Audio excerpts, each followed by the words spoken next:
Hi guys, welcome back to Dimitra's Dishes. So today I'm going to be teaching you how to make my Spanakopita sunflower. It translates to spinach pie sunflower. It's an appetizer that is so beautiful, not too beautiful to eat because it's super delicious. I'm going to take you over the ingredients and then we're going to get started. So I have 2 sheets of puff pastry here that are nice and cold and thawed. I have some flour that I'm going to roll them out with, dill, salt, black pepper, some panko breadcrumbs, sesame seeds, and sesame seeds are completely optional, some full-fat ricotta cheese, an egg, feta cheese, some scallions, some finely chopped spinach.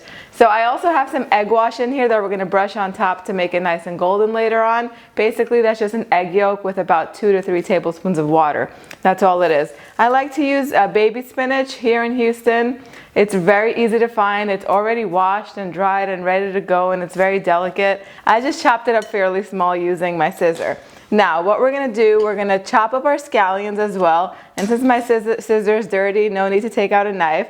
I'm just going to cut them in here, and I've already washed them. So you want them to be very, very small and finely sliced. When you get down to the white parts of the scallion, then you can stop chopping, set them aside, and use them in a broth or in your compost.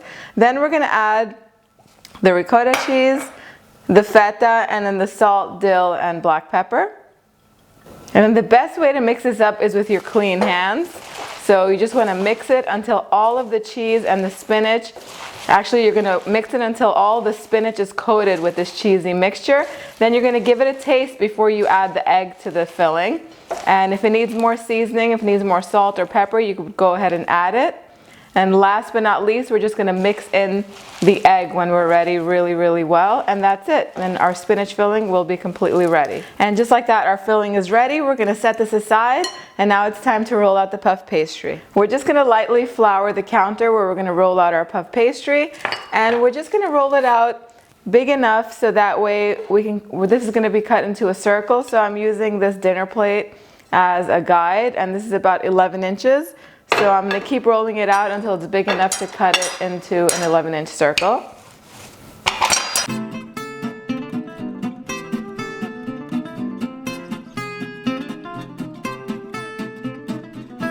And then just go around with a knife.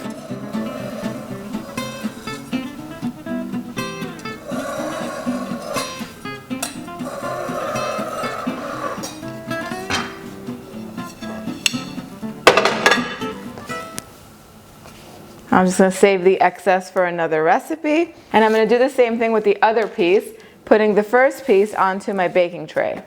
So now we have our 2 puff pastry circles ready.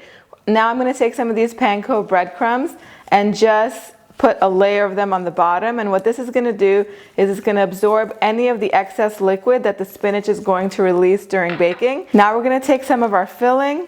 And I love to use ice cream scoops because it makes it so much easier. And we're just going to pile it up in the center first, like that. Then we're going to take a little bit at a time and make another ring, but leaving some space in the center around, and also leaving about a 1/2-inch border.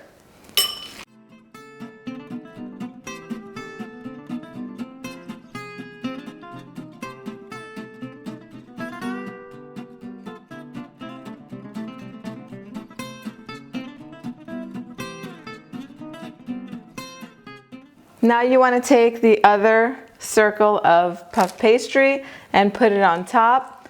Press the edges down. And this is better done with a fork, so we can use this fork. Just like that. Then you want to take a bowl or a cup, whatever you have, and you're going to put it right over the center of the filling and press it down to kind of get all that air out and to create an indentation. Put it on top of there while you cut 4 slits .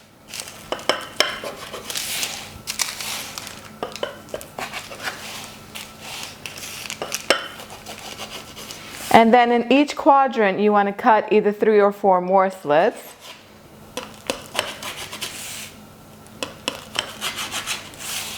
And then finally you're just going to turn them over a little bit and have the filling a bit exposed. And this is going to create the look of the sunflower.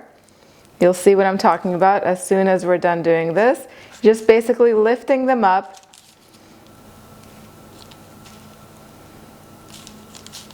and twisting them, being careful not to break it off of the center. And now you just want to remove the bowl from the center, just like that. And then let's move this so it's even. And then we're just going to poke some holes so that way when it bakes, the steam releases. Then you just want to take your egg wash and brush it all around the beautiful sunflower puff pastry.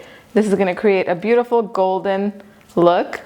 And then lastly, we're just going to sprinkle some sesame seeds on top. If you're not a fan of sesame seeds, you could totally leave these out. So our oven is preheated to 400 degrees Fahrenheit. We're going to pop this in for 30 minutes and then we're going to check on it, and you know it's going to be ready when it's going to be completely golden brown and puffy all around. And I'll show you what it looks like when it comes out. If it's not golden all around, then give it a few more minutes. You might have to take it up to 35 or 40 minutes. It totally depends on your oven, but I will show you what it should look like as soon as it comes out. So it took exactly 35 minutes at 400 degrees for my oven to bake this to a beautiful golden perfection.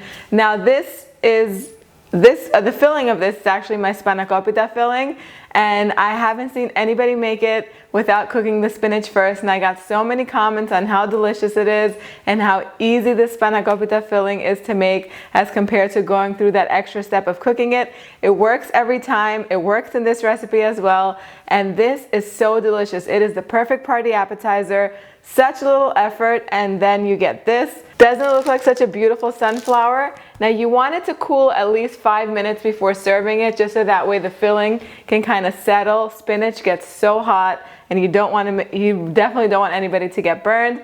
Now my favorite way to serve this is with some tzatziki sauce. I've taught how to make this a while back, so I'll post the link in the card section as well as in the description box down below.